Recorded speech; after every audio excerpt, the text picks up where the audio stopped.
Eu vou te passar agora 3 hábitos que você precisa abandonar para conseguir conquistar essa vida nova. E como os antigos diziam, né, se a gente estuda a filosofia antiga, principalmente a filosofia clássica, a gente vai conseguir perceber como que muitas pessoas na antiguidade conseguiam mudar de vida a partir de uma frase. Uma frase era motivo de reflexão suficiente para conseguirem mudar muitos e muitos hábitos. Então eu acredito que se tu conseguir manter a partir desse vídeo essa frase, ela vai fazer toda a diferença na tua vida. O preço da vida nova é sempre a vida antiga. Ou seja, nós precisamos questionar o tempo inteiro, como fazia Sócrates, por exemplo. O tempo inteiro, as crenças que a gente carrega, o que a gente acredita ser a verdade sobre a vida, o que a gente acredita serem até mesmo os nossos limites, não é? Porque muitas vezes a gente tem um teto baixo, porque nós nos acostumamos a viver agachados por causa desse teto baixo. E,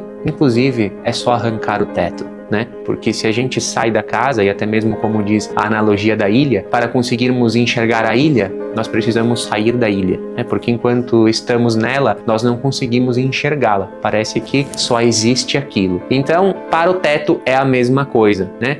Experimenta questionar as suas verdades e, principalmente, parar de procrastinar, parar de fugir da dor. Porque muitas vezes nós não mudamos aquilo que gostaríamos de mudar porque isso envolve dor. Muitas coisas na vida envolvem dor. E aí até está um questionamento para nós, né? Porque basicamente na vida tudo vai doer. Em algum momento tudo vai doer. A vida de hoje talvez doa de certa forma. Por quê? Porque tu olha para frente e tu vê uma possibilidade do que a vida poderia ser, só que tu não sabe o que fazer para conquistar aquilo. Então parece que a tua vida ela é reduzida a isso que está acontecendo mesmo e que não há nenhuma outra possibilidade. E isso dói, de certa forma também dói. E se a gente nos mover em direção à vida que a gente gostaria de conquistar, isso também vai doer. Por quê? Porque o preço dessa vida nova é justamente parar de fazer todas essas coisas, ou pelo menos a maioria das coisas que estão sendo feitas agora, ok? Então pare de fugir da dor. Esse é um hábito da maior parte das pessoas que vivem muito abaixo do que poderiam viver. Essa que é a verdade. E o segundo hábito que você precisa abandonar, ele tem a ver com um estudo que fala sobre contágio emocional. Muitos estudos foram feitos sobre isso, inclusive, tentaram medir o quão emocionalmente contagiadas as pessoas eram umas pelas outras. E eles fizeram esse estudo em relação a emagrecimento e sobrepeso, fizeram esse estudo em relação à ansiedade e depressão, e os resultados sempre eram os mesmos. As pessoas são contagiadas emocionalmente uma pelas outras. Por exemplo, sobrepeso. Quando um amigo do mesmo sexo engorda,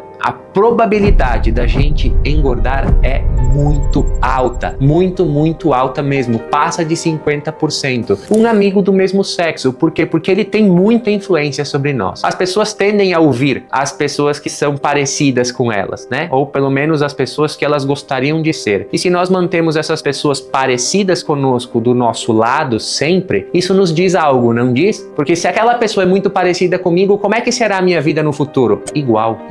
Por quê? Porque eu só me relaciono com pessoas que me mantêm onde eu já estou. Eu não me relaciono com pessoas que me forçam a sair dessa zona de conforto, como já falamos. Eu não me relaciono com pessoas que me empurram para aquela zona de segurança que está sempre avançando.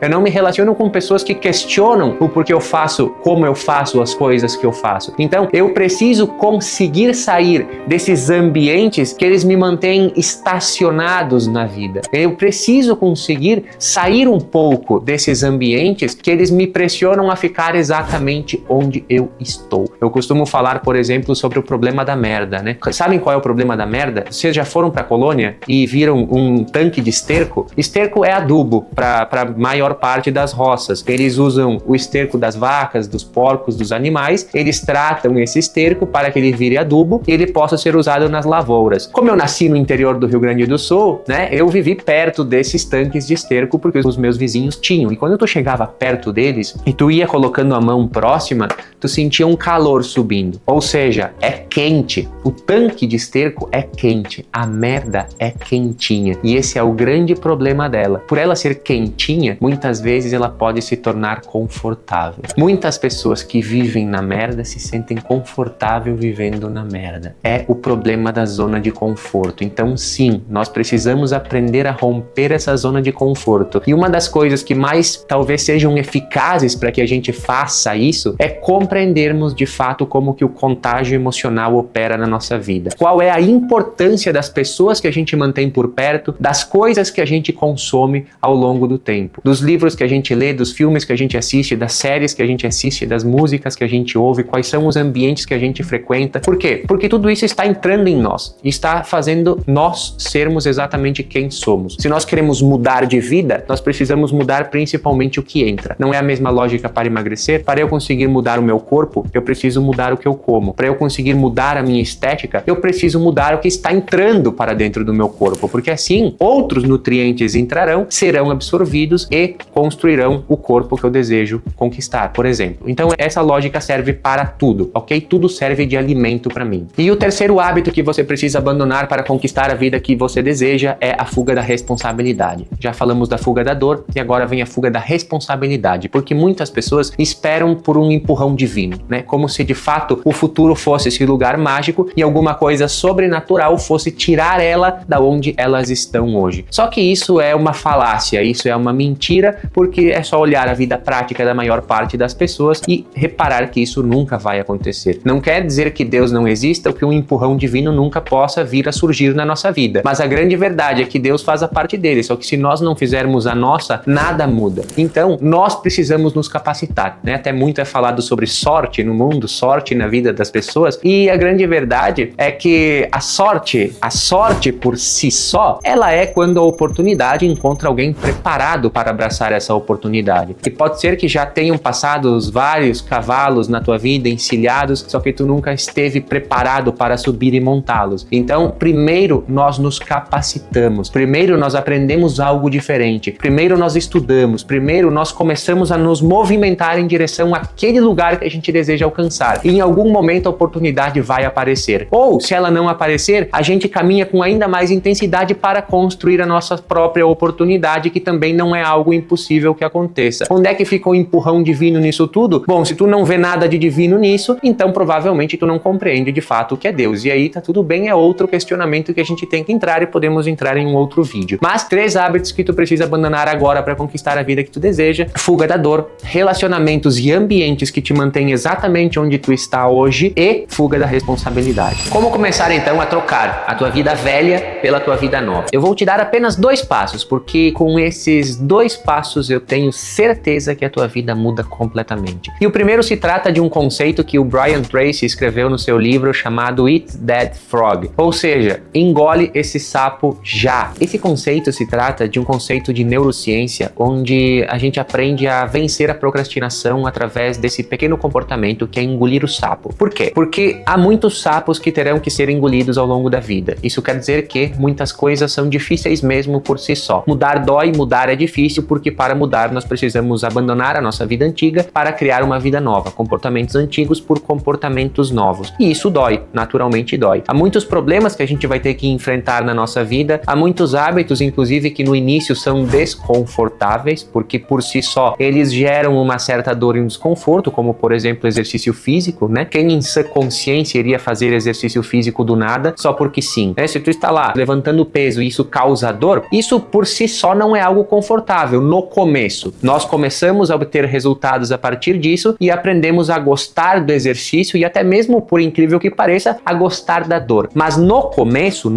o primeiro passo, talvez o passo 0, é algo um pouco difícil sim. E isso quer dizer que nós vamos precisar aprender a engolir os sapos da vida. E quando tem muitos sapos para engolir, o que eu faço? Engulo o maior primeiro, porque aqui a gente entra num outro conceito. O nosso cérebro, ele é dependente para tomar boas decisões e decisões racionais, escolhe o que é difícil, no nosso córtex pré-frontal, tá? É uma região do nosso cérebro que exerce uma regulação emocional, quando o difícil é o certo a ser feito, por exemplo. Então essa é a função do nosso córtex pré-frontal: calcular, raciocinar, planejar e tomar boas decisões, baseadas no longo prazo e não apenas no prazer imediato, ou como seriam as nossas decisões a partir do nosso sistema límbico, muito mais emocionais, por exemplo. Então, como o nosso cérebro, ele precisa da energia do córtex pré-frontal e ela é uma energia limitada, porque o nosso cérebro, em peso, ele representa apenas 2% do nosso corpo, mas ele utiliza 20% das calorias diárias que a gente ingere, que a gente gasta, alta que a gente consome. Ou seja, ele custa caro de fato, energeticamente falando. E a região do nosso cérebro que mais utiliza energia é justamente essa região do córtex pré-frontal. Mas como ela não é uma parte do cérebro necessária para a nossa sobrevivência, ela não é a prioridade em questões energéticas. Então, quando nós vamos começando a nos sentir mais cansados, por exemplo, o nosso cérebro ele começa a inibir a função do córtex pré-frontal e nós nos tornamos pessoas muito mais emocionais, muito mais instintivas e tendemos a fugir muito mais da dor, a procrastinar muito mais as coisas, a procrastinar os comportamentos, a tomar piores decisões, a comer comidas que não são saudáveis, por exemplo. Por quê? Porque nós estamos agindo de forma muito emocional, pouco planejada e pouco racional. Então, se a gente para pensar nisso, a gente vai ter que engolir muitos sapos na vida. Onde é que a gente coloca os maiores? Sempre por primeiro. Por quê? Porque no começo do nosso dia, nós temos muito mais energia para tomar boas decisões. Então, a chance de procrastinarmos alguma coisa é muito mais baixa. Tu já tentou, por exemplo, deixar o exercício físico para o final do dia? Então dá muito menos vontade de ir? E tu não desiste muito mais fácil de ir porque tu está cansado, porque amanhã é um novo dia, porque tu tem que dormir cedo e blá blá blá blá blá. E ler. Experimenta deixar para ler só antes de dormir. O hábito da leitura por si só, ele só é um hábito prazeroso para quem já tem um tempo lendo, que consegue perceber um avanço a partir do conhecimento que vai adquirindo. No começo, aqueles altos e baixos, começa, para, a pessoa não consegue engatar uma motivação constante. E se deixa para ler no final do dia, a possibilidade de não ler é muito, muito alta. Ou seja, se para ti esse é um sapo muito grande, coloque-o no início do dia. Se treinar é um sapo muito grande, coloque-o no início do dia. Se comer saudável é muito difícil, planeje previamente as suas refeições. Por exemplo, talvez marmita, talvez escreva um menu, um cardápio e tente seguir aquilo de forma mais recorrente. E aqui a gente já entra para o segundo passo. Crie um ambiente que te empurre para onde tu deseja chegar, para essa vida nova que tu quer conquistar. E não viva em um ambiente criado para te manter aonde tu sempre esteve. Essa tua vida antiga, ela é composta por um ambiente específico, não é? Pessoas, lugares, coisas que tu assiste, ouve, lê. Tu sempre consome mais do mesmo. Tu se relaciona com mais do mesmo. E projetar um ambiente, criar um microambiente, fazer pequenas micro mudanças no ambiente, começam a fazer com que a gente limpe melhor as lentes que a gente enxerga o mundo e ter novas referências. Essas novas referências vão nos apresentar para uma nova realidade, para novas possibilidades. E a partir daí, a nossa vida vai começando a se manobrar como se fosse um barco, né? De uma forma lenta, quase imperceptível, mas quando a gente menos percebe, nós estamos num lugar que a gente nem imaginava ser possível estar. Como, por exemplo, Ulisses, né? Ulisses, quando sai para a sua navegação e sabe que tem sereias no meio do oceano, ele põe uma venda e se amarra ao mastro. Ou seja, ele tapa os seus olhos e se amarra ao mastro do navio para que ele não seja tentado pelo canto das sereias, porque o canto das sereias afundam o barco. Já ouviram falar da história das sereias? As sereias eram vistas como monstros marinhos, porém muito belas, que vinham à superfície para atrair os marinheiros, e elas cantavam linda e belamente. E através do seu canto, os marinheiros iam se atraindo para as profundezas do oceano. E como elas apareciam muito belas, eles se inclinavam na água para vê-las e elas puxavam eles para dentro. Como Ulisses conhecia essa história, ele se amarrou no mastro do navio e vendou os olhos, tapou os olhos, para que ele não fosse tentado a ir para as profundezas do oceano seguindo o canto das sereias. Isso é o quê? É uma pequena representação de uma mudança no ambiente, certo? Ele tinha que navegar por aquelas águas, mas como que ele fazia para não cair nas tentações? Ele encontrou uma forma, né? Nós precisamos encontrar dentro da nossa vida a melhor forma de não cair nessas tentações e projetar o nosso ambiente para a vida que a gente deseja conquistar. Assim, será muito mais fácil que a gente engula os sapos maiores primeiro, que a gente engula os outros sapos necessários para a nossa mudança de vida e que a gente consiga fazer tudo isso, inclusive de uma forma leve, tá? Porque esse aqui é um pequeno segredo que muitas vezes não te contam. Parece que as melhores mudanças, ou até mesmo as grandes ou as pequenas conquistas, são algo muito pesado de serem alcançadas. Elas exigem sacrifício extremo, suor, sangue, lágrima, e não é bem assim. Entende? Não é bem assim. Pode ser que seja, dependendo da intensidade que tu quer colocar nesse processo. Mas A vida boa, ela não é necessariamente algo pesado. E chegar nessa vida boa também não precisa necessariamente ser algo pesado. Ela é pesado para quem? É pesado para quem não tem planejamento. É pesado para quem não consegue fazer um bom projeto ou para quem tem muita pressa. Se tu é essa pessoa, entenda que de fato será pesado. Mas com um bom planejamento, pode ser que seja leve. Tá? Então, busque o sucesso, busque a melhoria de vida, sim, mas eu acredito que se tu conseguir alcançar isso de uma forma leve, é muito melhor. Só não confunda, né? Leveza com passividade, que não tem nada a ver uma coisa com a outra. Crescer de uma forma leve quer dizer crescer de uma forma leve. Não quer dizer permanecer onde se está, porque nós desejamos uma vida leve e confundimos a vida que temos com uma vida leve, que talvez uma coisa não tenha nada a ver com a outra, ok? Então, se esse vídeo fez sentido para ti, se inscreve no nosso canal, ativa o sininho, põe um like aqui também, que isso ajuda esse vídeo a chegar em mais pessoas, e lembra que viver no off é a melhor escolha que você pode fazer.